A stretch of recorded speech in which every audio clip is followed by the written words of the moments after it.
Man labai pasidarė dabar įdomu, kodėl Seimo nariai, apie kuriuos Facebook'e pilna neigiamų komentarų, buvo iš naujo visą laiką buvo renkami į valdžią.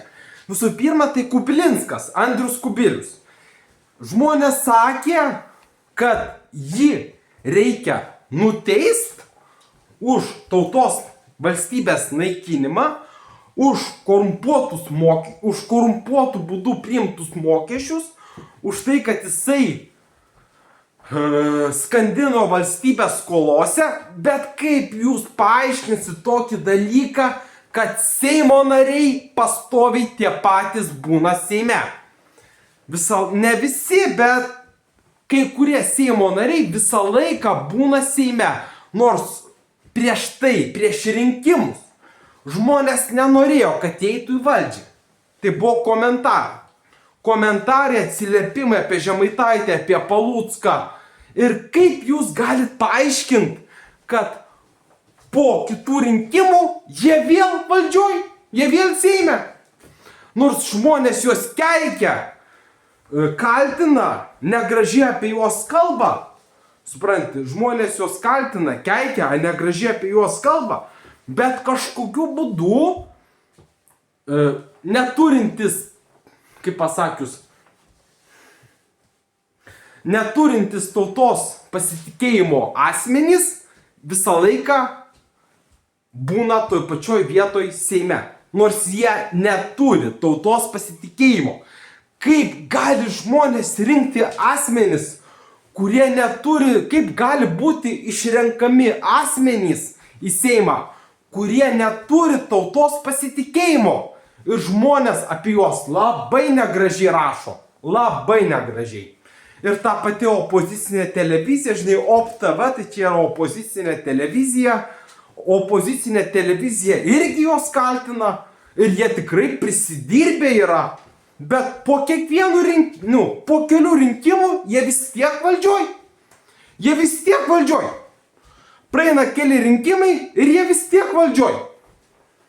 Tai noriu pasakyti, kad kai aš balsavau iš ankstinių būdų, o iš ankstinių būdų balsavau 3 ar 4 kartus, aš pamačiau, kad tavo balsas yra įdedamas į 2 vokus. Vokas ir vokas voke. Jūs galvojat, kad kai ateina rinkimų naktis ir pradedami kabutėse vertinti rezultatus, kai kabutėse pradeda vertinti rezultatus, tuos vokus staiga atplėšia ir suskaičiuoja. Aš mačiau, aš dalyvavau 3 ar 4 kartus iš ankstiniuose rinkimuose. Pirmą kartą tai buvo Ąžuolyno klinikoje. Ne, pirmą kartą tai buvo 16 metais, kai išrinko valstiečius, tą žaliųjų partiją, kuri visai yra nežalia. Jinai yra juoda ir nežalia. Tai tų rinkimų aš nepamenu gerai, nes buvau dar gana jaunesnis, bet paskutinius rinkimus pernai ir šiemet, ar pernai, šiemet, ne šiemet. Per paskutinius rinkimus aš pastebėjau, kad įdėti, suprantate, pasižiūrėkit, žinai, aš gaunu voką, kuriame yra dokumentas. Čia įrašinė? Jo. Gaunu voką, kuriame yra dokumentas. Kaip jums atrodo, per kiek laiko aš išlupsiu tą voką? Atsakymas per 2-3 minutės. Ir negana to, aš turėsiu kirpti su žirklėm. Su žirklėm turėsiu kirpti tą voką. Su žirklėm. Ir kaip jums atrodo, ar aš norėsiu atkirpęs tą voką ištraukti dar vieną voką ir vėl įkirpti su žirklėm? Jūs suprantat, kiek sunku yra atplėšti voką nesugadinus popieriaus, dokumento arba rinkimų biuletenio.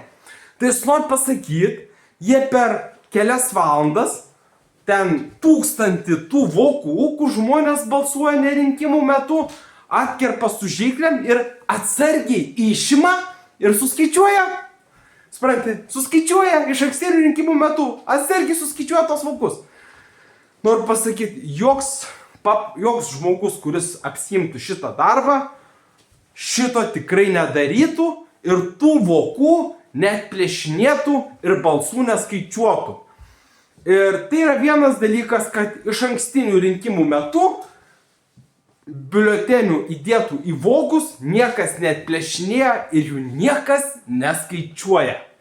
Ir taip yra su visais rinkimais, kurie buvo mūsų Lietuvoje. Taip yra su visais rinkimais. Nes skaičiuoti tuos balsus yra beprasmiška. Kodėl? Nes nėra nei vardo, nei pavardės.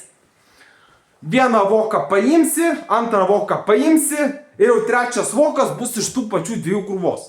Noriu pasakyti, kad suskaičiuoti rinkimų biuletenius, jų nesupainiojant, yra neįmanoma.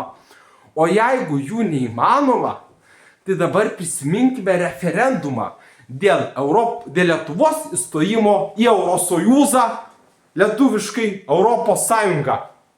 Ir kaip jums atrodo, jeigu rinkimų biuletenių žmonės vengia skaičiuoti ir tie rezultatai yra parašomi programuotojų, tai dabar pagalvokit, ar Lietuva būtų galėjusi įstoti į Europos Sąjungą po 2000 metų, jeigu žmonės visą laiką sakė, kad vakaruose yra blogai. Jūs galite paaiškinti po 2000 metų, ar tikrai žmonės norėjo įstoti į Europos Sąjungą, kuri yra korumpuota, debilų ir nusikaltėlių kraštas. Debilų ir nusikaltėlių kraštas, Europos Sąjunga. Ar tikrai žmonės norėjo ten įstoti? Ar tikrai jie būtų pasirašę? Nes galimai yra toks dalykas, kad valdžia nuslėpė tuos rezultatus. Ir aš manau, kad ir mano tėvai, ir mano seneliai, ir kaimynai tikrai nenorėjo, kad Lietuva būtų Europos Sąjungoje. Ir kaimynai, ir žmonės, jie tikrai nenorėjo, kad Lietuva būtų Europos Sąjungoje. Tikrai jie šito nenorėjo. Tai tuo metu, kas gyveno tais metais, tikrai žinos, kad žmonės buvo prieš Europos Sąjungą. Ir taip pat su tais rinkimų biuleteniais. Jūs galite paaiškinti, kaip gali būti žmonės, kurie daugiausia kritikos susilaukia iš gyventojų, vis tiek būti išrenkami į Seimą, į valdžią.